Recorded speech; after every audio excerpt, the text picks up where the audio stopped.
don Josepe me ha pedido que transmitiera unas ideas concretas. O sea, normalmente él orienta un poco la temática, pero y yo ya pues hago lo que puedo, ¿no? Pero esta vez me ha pedido que me ajuste a un contenido concreto que él quiere transmitir ahora en Barcelona y que, bueno, pues quería que os transmitiera a vosotros. Y, y entonces, pues bueno, eh, voy a ir contando, ¿no? Quería transmitirlo también para que fuera un poco como algo a trabajar todos, no ahora o esta semana, sino como de aquí a Navidad. O sea, que intentemos recorrer el camino de aquí a Navidad para ir trabajando la pobreza de espíritu, que es la primera, creo que es la primera de las bienaventuranzas. Bienaventurados los pobres de espíritu, porque de ellos es el reino de los cielos, ¿no? Las bienaventuranzas las narra San Lucas, luego San Mateo. San Lucas habla de los pobres y San Mateo habla de los pobres en el espíritu, ¿no? Y, y entonces, pues don Josepe pensaba que esto nos puede venir muy bien profundizar un poquito en lo que supone la pobreza de espíritu. Y si él intuye que nos puede venir bien a los pringados, yo creo que es una pista buena para ir rezándolo. Luego los que vayáis haciendo luego de stop, veréis que hay un momento en el que también aparece esto, ¿no? De la pobreza del espíritu, ¿no? Porque hay mucha riqueza escondida en esa frase de Jesús, ¿no? Y se trata de explorarla, intentar explorarla y ver cómo afecta a mi vida de cristiano, cómo afecta a mi vida personal, a mi relación con Dios y luego también a la vida comunitaria entre nosotros, ¿no? Entonces, podemos partir de un texto del libro del Éxodo en el que cuenta que dice, en aquellos días el pueblo se cansó de caminar y habló contra Dios y contra Moisés y dijo, ¿por qué nos has sacado de Egipto para morir en el desierto? O sea, como punto de partida, ¿no? O sea, nos vamos a ir aproximando a la pobreza de espíritu, ¿no? Pero como punto de partida, este momento del Génesis en aquel momento el pueblo se cansó de caminar y habló contra Dios y contra Moisés y dijo, ¿por qué nos has sacado de Egipto para morir en el desierto? O sea, lo primero que hacemos cuando estamos cansados es preguntar por qué, ¿no? O sea, la experiencia que tiene el pueblo de Israel es que, pues sí, tiene una experiencia de liberación, tiene una experiencia de auxilio de Dios, como del portento de Dios, del poder de Dios. Pero luego el Señor permite para ellos un tiempo de sequía o bueno, de organizarse entre ellos, ¿no? Y viviendo ese tiempo, pierden, bueno, pues la vida misma les acaba cansando, ¿no? El pueblo se cansó de caminar y preguntó por qué, ¿no? O sea, nosotros tenemos a veces esa experiencia del cansancio cuando llega a nuestras vidas, ¿no? Pero no es un cansancio, o sea, a veces llega un cansancio y no es un cansancio físico, ¿eh? Bueno, pues eso, pues, o sea, el ritmo, el cuerpo le pide que pare, ¿no? Porque uno va corriendo a todas partes, tiene muchas responsabilidades, tal, pero no se trata del cansancio del cuerpo, sino del cansancio de espíritu, cuando el alma se cansa, ¿no? Y se cansa de luchar,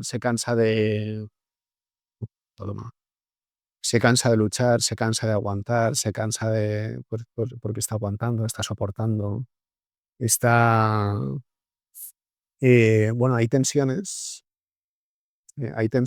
en el vivir y en el convivir que nos acaban cansando, que acaban produciendo un cansancio en el alma. Y ese cansancio es mucho más, claro, es mucho más peligroso que el cansancio del cuerpo. El cansancio físico, pues mira, uno está agotado y ya está, ¿no? Pero cuando uno sufre el cansancio del alma, pues, se tienen que encender las alarmas, ¿no? O sea, ¿qué está pasando aquí?, ¿no? Porque porque es un cansancio espiritual, es un cansancio como más profundo, ¿no? Más difícil de detectar, puede afectar un poco, empieza a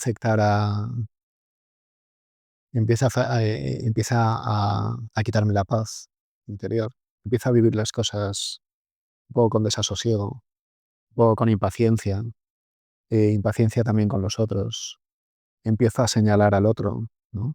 Es que yo soy siempre quien, es que yo, ¿no? Bueno, empiezan a aparecer el porqué hacia Dios, el porqué hacia estas circunstancias, el porqué a esta situación y luego el porqué frente a los demás, ¿no? Entonces,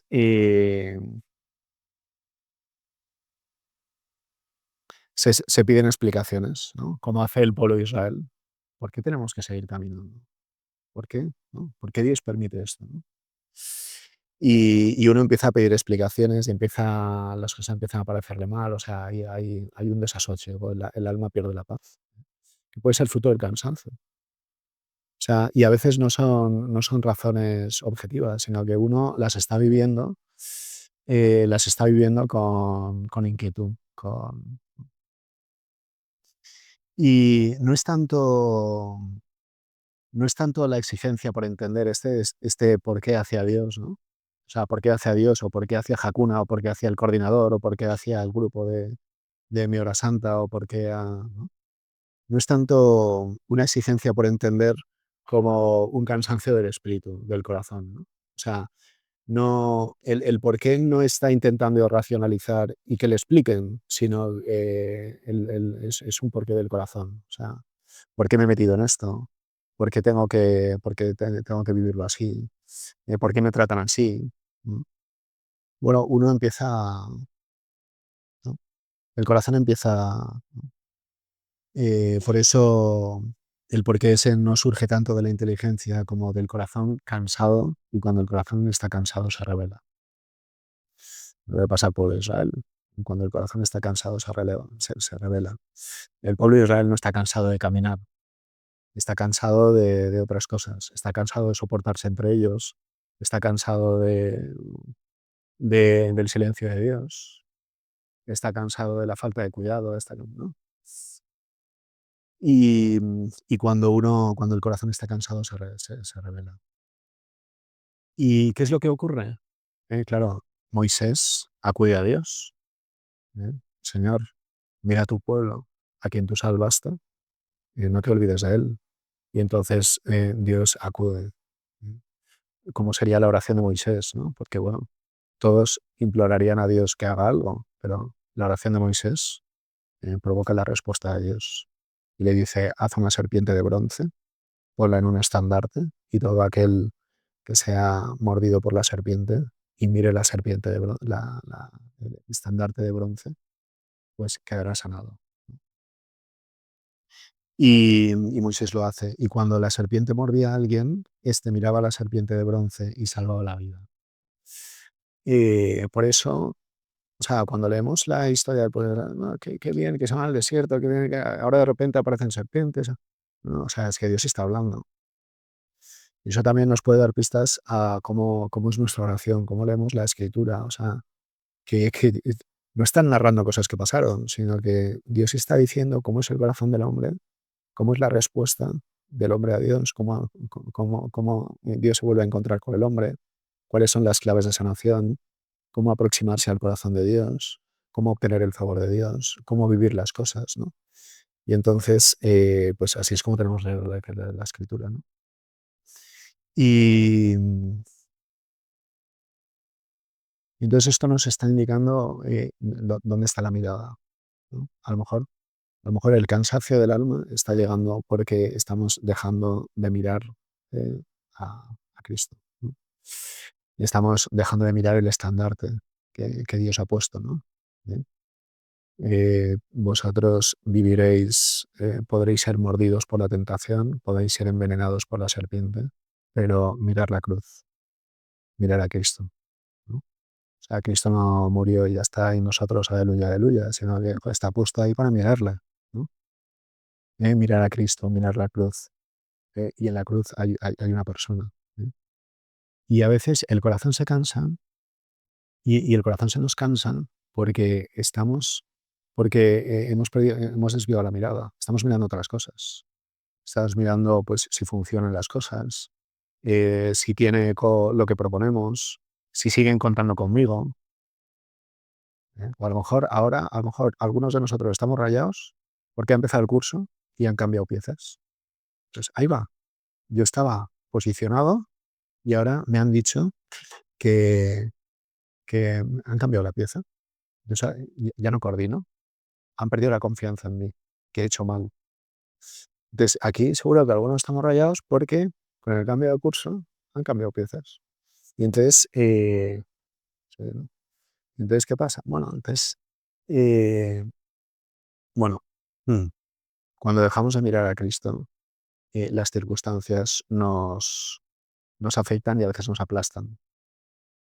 Y empezamos a mirarnos entre nosotros y empezamos a desconfiar de las decisiones y de las palabras y de las llamadas. ¿Y ahora por qué me llaman? ¿Y ahora qué? ¿No? ¿Y ahora qué esperan de mí? ¿Y ahora ya no me llaman? Pues, no sé, es que si nos metemos en ese campo, no hay, es una rueda de la que no salimos, ¿no? Y entonces el Señor nos dice, mira el estandarte, ¿eh? Mira a Cristo. Mira, siguiendo mirando a Cristo, encontrarás sentido a todas las cosas. Recordarás, nunca olvidarás por qué entraste aquí, por qué comenzaste este camino, ¿no? Que perteneces a una familia, que no es cuestión de coordinar cosas, sino es cuestión de vivir eh, relaciones de fraternidad y relaciones de amor cristiano, ¿no? ¿Cómo se resuelven los porqués y los cansancios? Pues con la mirada, ¿no? Nuestro corazón necesita otra vez mirarle a Él. Esto, en teoría, es para escribir, pero a José le gusta con dibujitos y a mí no.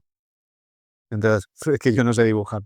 Entonces, pero bueno, luego si queréis pongo algunas palabras para que parezca que esto sirve para algo. Pero bueno, eh, pero bueno, ¿cómo se resuelven los porqués y los cansancios? O sea, nuestro corazón necesita otra vez mirarle a Él. ¿Eh? Y así se reordena el corazón. Necesitamos de nuevo mirarle a Él, ¿no? Cuando a veces nos insisten tanto en hacer oración, en la capilla, ni a la iglesia, o sea, no es por la manía de hacer oración, es porque, o sea, es el lugar en el que el corazón se ordena, es el lugar en el que se recibe la luz, es el lugar en el que se obtienen las respuestas, ¿no? Y sobre todo, es el lugar en el que yo he de depositar mi cansancio y, y obtener sanación, y obtener ahí el descanso. O sea, no es un lugar para trabajar en la Plan Bible, o sea, que muy bien, ¿no? Pero no, los momentos de oración no son momentos para trabajar la Plan Bible, ordenarse el día, rezar por toda la lista que tengo. O sea, que todo eso lo tengo que hacer. Pero si amplío el foco, veo que es el lugar de descanso, donde descansa el corazón, donde descansa el alma, ¿eh? Cuando uno deja de rezar, el alma se empieza a cansar. Quizá no inmediatamente, pero el alma se va cansando porque uno, esto habitualmente, hay veces que, pues, que en la vida, pues, oye, pues, es más complicado, ¿no? Pero habitualmente, diría el 90% de los casos, cuando uno deja de rezar, deja de descansar en el Señor, y el alma empieza a pesar, ¿no? Y las cosas empiezan a pesar, ¿no? Y yo me empiezo a complicar. Y mi mirada, como mi mirada no está puesta en el Señor, mi mirada hacia los demás, deja de ser confiada, deja de ser, ¿no? Empieza a lo mejor a demandar otras cosas, a demandar atención, ¿no? Y a preguntar por qué es, ¿no? ¿Por qué Dios nos ha metido en este desierto, ¿no? ¿Por qué Dios quiere que nos muramos en el desierto, ¿no? O sea, mm, cuando el alma deja de descansar en el Señor, empieza, el corazón empieza a preguntar, a hacer preguntas, ¿no? Y son preguntas que exigen un porqué.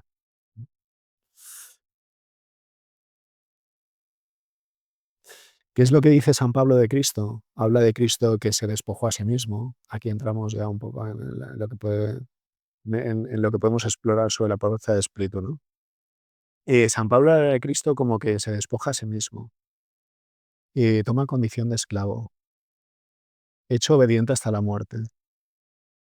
Y por eso Dios lo exaltó.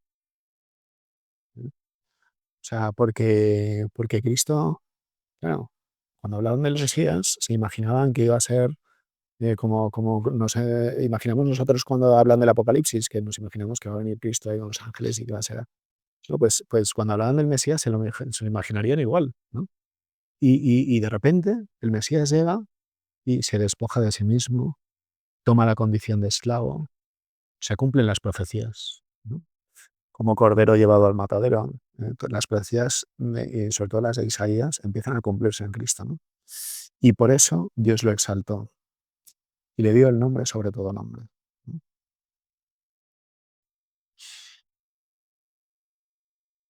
Y para esto que sugería, ¿no? Don José P., que de aquí a Navidad, por ejemplo, ¿no? Por decir una fecha, ¿no? De aquí a Navidad, como ir profundizando en la pobreza de espíritu, ¿no? Y en concreto, ¿qué puede ser? Desposesión de uno mismo.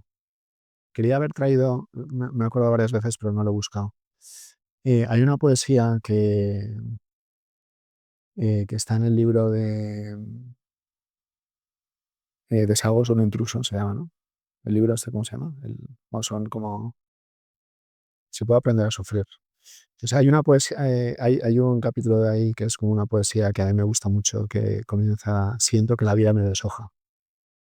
No sé si lo habéis leído, pero es una poesía con mucha fuerza. No sé si alguno la tiene aquí, no creo. Pero siento que la vida me deshoja, una hoja, otra hoja y otra hoja. Es como si siento, esa experiencia a veces hemos tenido, ¿no? Que la vida como que nos va arrancando, ¿eh? Pues una persona cercana que se muere, una amistad que se rompe. Ah, ¿la tienes aquí? Vamos a leerlo. Es que es brutal esa...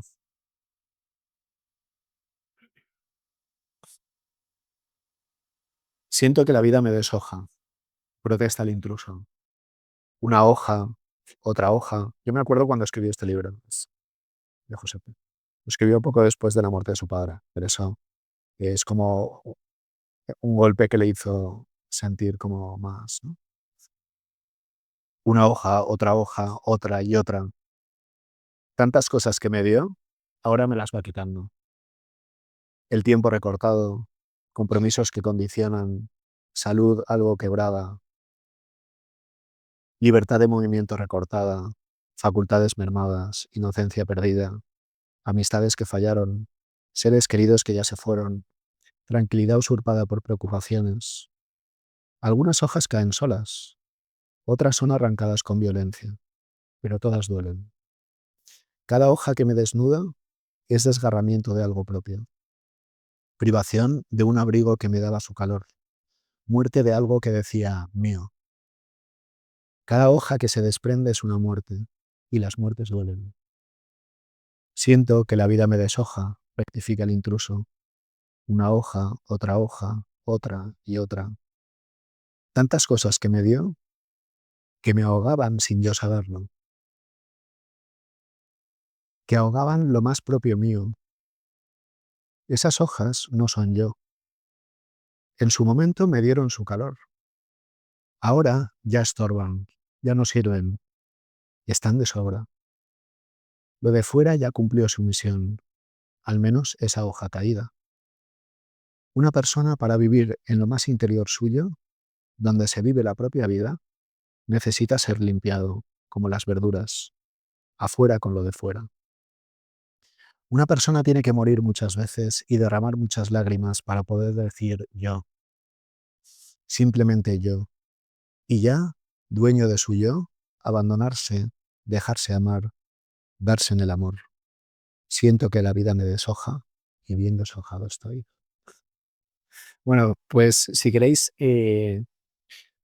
bueno, igual también para ir meditando estos pasos, ¿no? La pobreza de espíritu a lo mejor es que este libro yo creo que lo escribió mm, en el 97, 2000 y, o sea, no lo escribió ayer y está hablando de lo mismo que estamos viendo hoy, ¿no?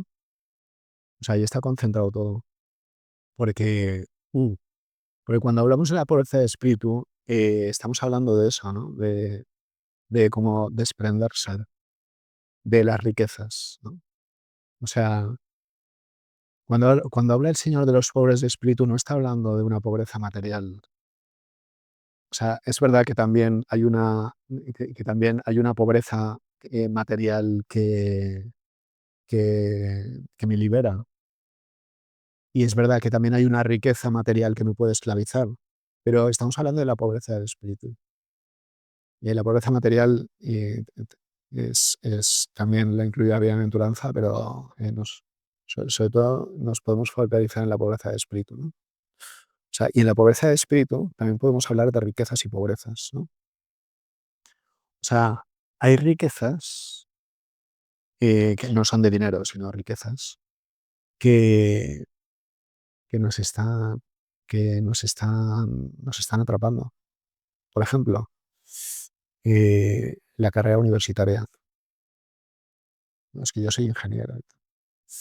La posición económica, la posición laboral, tus cualidades sociales, de que eres una persona sociable y pues pues que entre tus hermanos pues eres más espabilado. Me acuerdo de pues eres más espabilado, o que yo qué sé, o sea, lo que pueden ser riquezas ¿no? Y bueno, pues hay riquezas que no nos están, han de ser despojadas para poder decir yo, ¿no? Y cuando esas riquezas son amenazadas, duele, ¿no? Y muchas veces lo que más duele es cuando son amenazadas lo que yo considero riquezas propias, ¿no? Pues que se me da bien no sé qué, que soy sociable, que tengo amigos, que cuentan conmigo. Entonces, claro, que cuenten conmigo es una riqueza, pero cuando siento que dejan de contar conmigo, que no me consultan las cosas, que no me piden opinión, que un amigo mío ha hecho algo y no lo ha compartido, cuando antes compartíamos todo, pues ese tipo de riquezas, ¿no? Duelen, ¿no? Dice, o sea, trabajar este tiempo la desposesión de uno mismo, o sea, la desposesión de uno mismo. Dice Charles de Foucault, Cristo tomó el último puesto para que nadie se lo arrebatase, ¿no? Y, bueno, y esa fue su vida, ¿no? O sea, Cristo no iba de humilde, sino que buscó el último puesto y luchó porque nadie se lo arrebatase, hasta la cruz, hasta la muerte, ¿no?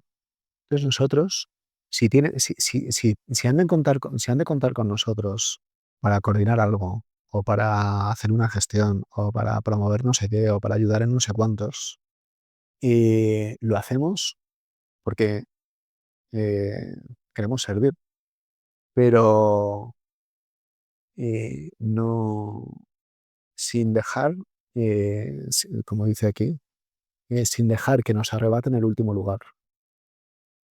O sea, yo soy el primero que no quiero estar aquí. O sea, a mí no me gusta tener que estar hablando a tanta gente. O sea, prefiero que vengas tú y nos cuentes algo, ¿no? Pero, o sea, si tienen que contar con nosotros para algo, oye, yo soy el primero, genial. Venga, ¿qué hay que hacer, no? Pero sin dejar que nadie nos arrebate el último lugar. O sea, desear vivir en el último lugar, desear vivir escondidos.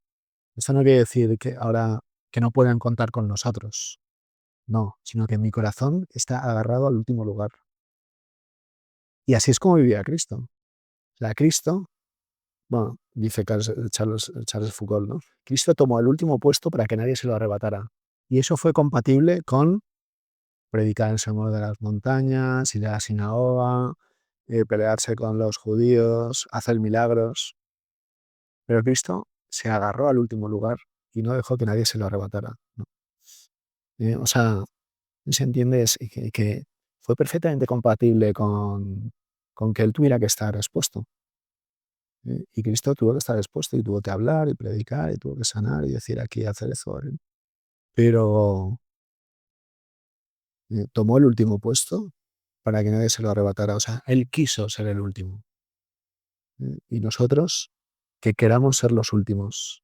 Y ahora que estoy viendo aquí a algunos que somos un poco más mayores, pues conforme vamos creciendo, eh, más nos va doliendo eh, eh, pues, no estar expuestos. Más nos va doliendo agarrarnos al último puesto, agarrarnos a que nadie nos arrebate eso, ¿no? Y confiamos que cuando uno es joven, pues más o menos le da igual, oye, mira, si cuentan conmigo bien y si no, pues mira, el lío le cae a otro. Pero como vamos creciendo, queremos figurar, queremos que cuente con nosotros, que nos den una responsabilidad, que nos consulten las cosas. ¿Le duele más? O sea, perdonar los mayores, pero bueno, yo me incluyo. O sea, le duele más, mucho más a un senior, por decir la categoría más alta, ¿no? Que no le consulten algo que a un universitario. No porque el universitario sea un inconsciente, sino que porque todavía no se ha corrompido. O sea, no, no, porque, no, pero bueno, los que sois mayores nos entendemos, ¿no? Porque, joder, nos afectan más las cosas, porque nos molesta más que, ¿no? A un chaval, pues mira, pues me da igual, ¿no? Pero, joder, los mayores nos cuesta mucho que nos consulten algo, porque, joder, yo soy coordinador de revolcaderos y me tendría que haber enterado que esta persona ha cambiado de este grupo a este, yo qué sé, ¿no? O sea, se me ocurre, ¿no? Pero por eso, o sea, que a lo mejor los mayores tenemos que hacer más esfuerzo, y esto, los jóvenes no penséis que esto no va con vosotros, ¿eh? O sea, todos. Pero a veces a los mayores nos va costando más las cosas, ¿no? Pero eso, eso. O sea, lo que me duele, joder, ahí es. O sea, la vida me deshoja. eh, Querer ser el último. Y si necesitan contar conmigo, yo soy el primero que está ahí. Pero aun estando el primero, yo deseo ser el último. Y, y luego mirar a Jesús y aprender de él también nos llevará a querer imitar su forma de vivir, ¿eh? O sea, muchas dudas en la vida, hay muchas rayadas, muchos problemas. Vemos la respuesta mirándole a él. ¿Y cómo lo haría Jesús? ¿O cómo lo hizo? ¿Eh? Ahí tenemos las respuestas. Y muchos bucles en los que entramos, muchas rayadas, y mucho conflictos también entre nosotros, se resuelve mirando, oye, ¿cómo lo haría Jesús? ¿No? O sea, mirarle a él. Em, bueno, y luego, esto no es cuestión de hacer actos heroicos, o sea, no, sino de descubrir, o sea, no se trata ahora de eso, de hacer actos heroicos, de desprendimiento y de humillación, no es eso, sino descubrir el tesoro de una pobreza completa, o sea, y de que en esa pobreza completa yo encontraré la plenitud, ¿no? O sea, no voy a ser yo ni pleno hasta que no consiga ser pobre. O sea, no voy a ser yo ni pleno hasta que no consiga ser pobre. Hasta que, hasta que o sea, ir quitándome esas riquezas que me están impidiendo ser yo, ¿no? O sea, ¿de qué me estoy enriqueciendo?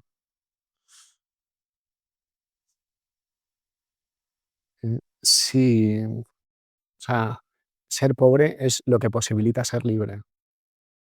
Es otra cosa que podemos ir rezando, ¿no? O sea, detrás de la pobreza de espíritu, lo que hay es una libertad que encuentra el corazón, ¿no? Entonces, no, o sea, no aprender, o sea, mi corazón no vivirá libre, no respirará libre, hasta que no aprenda a ser pobre, hasta que no me arranque, y me desprenda de todas esas riquezas, ¿no? Y entonces el corazón empezará a ser libre y empezará a parecerme todo bien y empezaré a mirar a los demás con confianza y no como competidores, ¿no? O como gente que no se entera, o que no me hace caso, o que está por uvas, ¿no? Empezaré a mirar a los demás como hermanos, con un corazón que sabe amar, ¿no?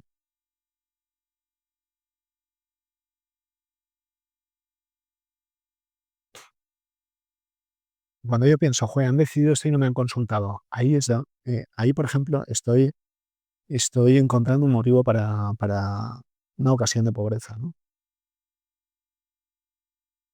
Y luego no quiero exigir nada aunque me corresponda, ¿eh? No quiero exigir nada aunque me corresponda. Que dispongan de todo lo mío. O sea, Cristo, otra vez, tenemos respuesta mirando a Cristo. Cristo se desprende de todo lo que le corresponde. O sea, si a alguien le corresponde algo es a él.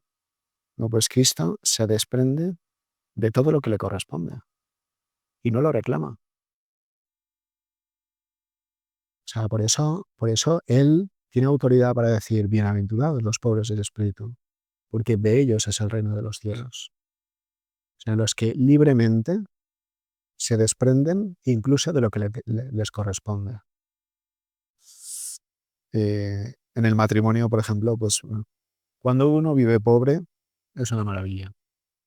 Hay matrimonios que tenéis, pues, que es experiencia, ¿no? Eh, entre vosotros, ¿no? Cuando uno vive pobre es una maravilla. Ahora, cuando uno vive con un rico es un rollo, ¿eh? O una rica, ¿no? Es un rollo.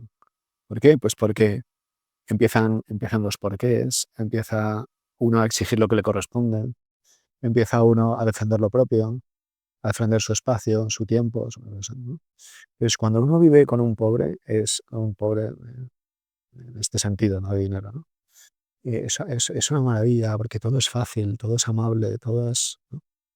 Pero claro, cuando uno tiene que vivir con un rico o con alguien que está viviendo una temporada, pues, joder, es un rollo, porque todo es a ver cómo lo digo, a ver cómo lo sienta, a ver, ¿no?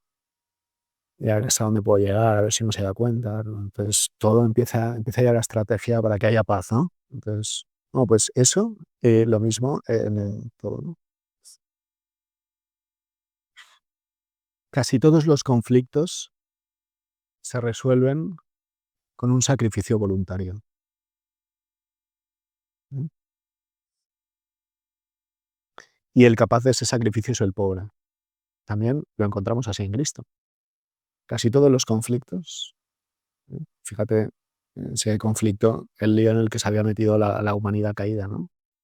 Bueno, pues, por eso, eh, pues, una persona tiene que morir por él, ¿no? No sé si es de Nicodemo o de, ¿no? Una persona tiene que sacrificarse por él, ¿no? Pues es lo que hay que sacrificar un cordero en beneficio de, ¿no? Pues, y pues incluso la humanidad caída, casi todos los conflictos se resuelven, con el sacrificio voluntario. Bueno, pues ser amantes de esos momentos que duelen mucho, incluso si son injustos. Otra cosa que nos puede ayudar es, digo, porque como es un proyecto así de varios meses, ¿no? Para ir trabajando, a lo mejor el meditar y rezar las letanías de la humildad de San Francisco de Asís, por ejemplo, ¿no? Líbrame, Señor, del deseo de ser admirado. Líbrame, Señor, del deseo de ser reconocido.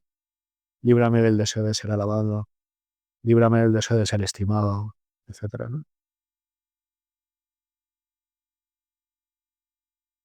Soy más yo cuando más abrazo el último lugar. El dolor de la pobreza es brutal, porque esto no es bonito de: "No, soy pobre". No, no, o sea, el desgarramiento de ser pobre, muchas veces provoca un dolor brutal, ¿no? Pero también el gozo de la pobreza es brutal. O sea, el experimentar el gozo del desprendimiento, pues, del servicio, de ser el último, la experiencia de la pobreza me produce un gozo brutal. Uno ha de elegir qué brutalidad quiere vivir, porque al final la brutalidad del dolor o la brutalidad del gozo, ¿no? O las dos, porque la pobreza produce un desgarramiento que duele, pero luego también produce un gozo también brutal, ¿no? Pero la pobreza duele y salva, ¿no? O sea, la pobreza duele y salva.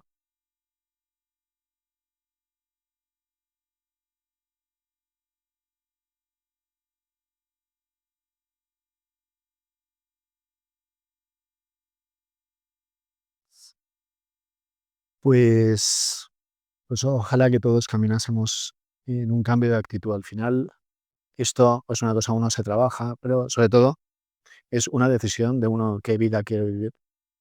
Es una mirada a Cristo para no perder la referencia, pero luego también es una actitud. También es una actitud, ¿no? Eh, bueno, pues eso, ojalá todos caminásemos en un cambio de actitud, ¿no? Y nosotros los primeros, los que estamos aquí. Caminar de la queja a la voluntaria pobreza, de la pobreza a la libertad, o sea, ir y desear hacer ese viaje, ¿no? De la pobreza a la libertad. Y estoy mirando, ¿no? Todas las notas que tengo, a ver, para... Y luego, ¿qué es lo que pasa? Que todos los bienes van poblando el corazón. O sea, cuando uno se desprende y se deja desgarrar y se deja y a veces utilizar en el servicio, porque muchas veces, oye, pues uno se siente, no, es que, pues luego, ¿qué es lo que ocurre? Que los auténticos bienes van poblando el corazón. Y cuando el corazón se va desgarrando de las riquezas que uno tenía, la van poblando otros bienes. Pero esos otros bienes que dan gozo al corazón y que dan paz al alma y descanso al alma, necesitan su espacio. Pero sin la pobreza es muy difícil, ¿no? Porque no permite, sin la pobreza, o sea, no se permite ni la transfiguración ni la vida de Dios, ¿no? O sea, esa vida transfigurada y la vida de Dios en uno, pues lo posibilita la pobreza de espíritu. Es que esto da para muchísimo, ¿no? En toda dinámica, tengo aquí apuntado, en toda dinámica de un grupo de Hakuna hace falta pobres. Y cuando no hay ningún pobre, en los grupos hay lío, ¿no? O sea, todos vosotros estáis deseando vivir la vida cristiana en un grupo, ¿no? Un grupo, en torno a una hora santa y tal. Bueno, pues cuando en un grupo hay pobres, eh, y cuando deja de haber pobres, empiezan los líos, porque no sé qué, no sé, ¿no? Y eso es un gozo, eh, un grupo en el que se vive la pobreza de espíritu, que es una maravilla. O sea, porque las personas que acuden ahí encuentran descanso en el alma, ¿no? En cambio, en cuanto uno empieza el lío, es que el alma no puede descansar, porque uno está pendiente de muchas cosas, de que todo esté encajado, de que, ¿no? Entonces, ni uno descansa, ni quien acude ahí descansa, porque ocurre una cosa en la vida espiritual, y es que hay un contagio en el ambiente, hay un contagio. O sea, el mundo del espíritu es muy curioso, porque no es ya la materia física de los que estamos, sino que hay un algo que se contagia. Entonces, el descanso del alma se contagia y la inquietud del alma se contagia. Entonces, uno no sabe qué pasa, pero aquí hay, no sé, o sea, no hay paz, ¿no? Y al revés, joder, aquí, joder, es que aquí mi alma descansa, ¿no?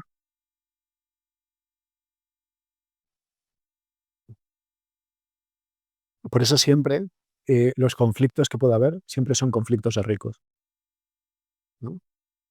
Pues porque uno tiene esta cualidad que no ha sido detectada, porque yo tengo esta y no se está contando, ¿no? Es eso.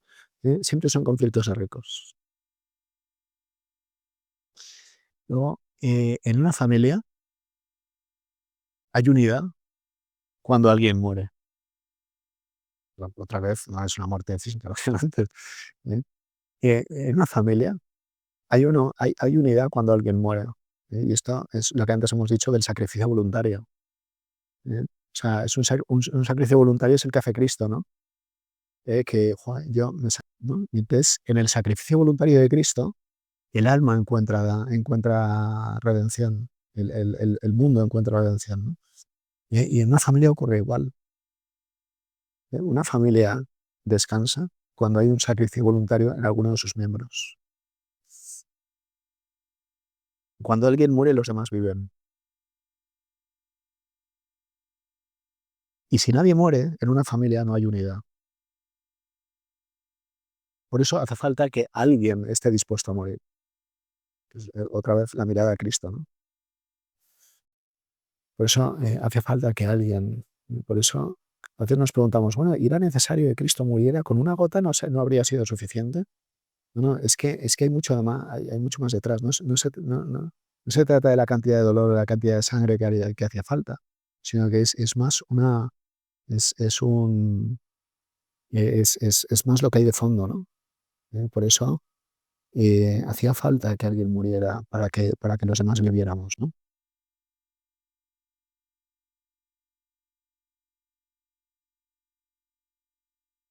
Cuando uno trata de ser pobre, llevamos mucho tiempo, no sé si cortarlo ya, pero bueno. Cuando uno trata de ser pobre, todo le pertenece.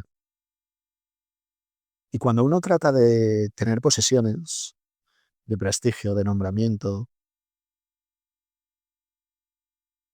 hay personas que necesitan estar seguras, necesitan para estar seguras liderar algo. Entonces, bueno, eso es un problema tuyo. O sea, si tú necesitas liderar algo para sentirte seguro o para sentirte parte, tienes un problema, pero no os líes a los demás. O sea, digo, aclárate contigo mismo, pero los demás no tenemos culpa de que seamos una persona insegura. O sea, no, entonces, ¿no? Si hay personas que necesitan estar ahí, que cuenten con ellas, que le pidan, ¿no? Y ser el coordinador de no sé qué y tal. Entonces, ¿no? O sea, y hay personas que les pasa eso, ¿no? Eh, mm, y esas personas causan muchísimos conflictos, porque por todo lo otro que hemos estado viendo, ¿no? O sea, pobre, ¿eh? Pobre. Soy pobre, bueno, eso. Bueno, y preguntarnos, ¿no? ¿Qué riquezas tengo en mi corazón? Pues demasiadas, ¿no? Demasiadas. Pero, y podríamos hacer una lista, ¿no? Pues una lista de pobreza en mi corazón, pues, podríamos detectar, no sé, 10 o 50, ¿no? Pero, joder, y uno dice, bueno, no sé cuáles. Cuando nos las arrancan es cuando duelen. Y ahí, ¿no? Ahí es cuando, ¿no? ¿Y qué pobrezas tengo? Lo que te duele, ve por ahí, ¿no? Entonces, con este tiempo iré detectando, ¿no? O sea, qué cosas me duelen, cosas me han molestado, qué cosas me rayan, qué cosas, ¿no? Qué cosas me quitan la paz. Pues seguramente por ahí esté la pista, ¿no? Pues nada, pues ya está. Pues no sé, vamos a guardar. Por eso yo creo que está bien esa propuesta de que no fuera una cosa del God Break y ya está, sino que está bien que sea la propuesta de como de los próximos meses, también para ir viendo qué sucede en el corazón, porque no es una cosa que sea evidente muchas veces, ¿no? Sino recorrer el camino de la pobreza en el espíritu, de la pobreza espiritual, del sacrificio voluntario, de que mi corazón sea libre, de descansar en el Señor, todas estas cosas. Entre todos, porque aquí pues hay gente de todos los grupos, de todas las horas santas y tal, incluso a lo mejor hay gente de otras ciudades, pero que vaya siendo un camino también de sanación de la vida que estamos viviendo en el grupo de Grado Santo donde estamos, en lo que sea, ¿no? O sea, que sea como que Dios pueda, que Dios me pueda mostrar mi yo, ¿eh? Auténtico, y que pueda vivir las cosas como mirándole a Él, ¿no? Y descansando en lo que estamos viviendo. O sea, no, o sea, si lo que estamos viviendo no me descansa, hay que buscar el descanso. O sea, lo que estamos viviendo son cosas maravillosas y el alma debe vivir a descansar el alma, ¿no? En lo que estamos viviendo. O sea, no pueden ser, es verdad que hay cosas que, ¿no? Pero no nos puede quitar la paz. El alma ha de encontrar descanso en todo lo que hacemos. La preparación aquí de una misa que vengan 1500 personas en el revolcadero con tus 8 o 10 tal, en la hora santa del jueves, no sé, en una teología del cuerpo, en preparar una escapada. O sea, es verdad que son que esa actividad pues que no es fácil, pero el alma a descansar. Y esto.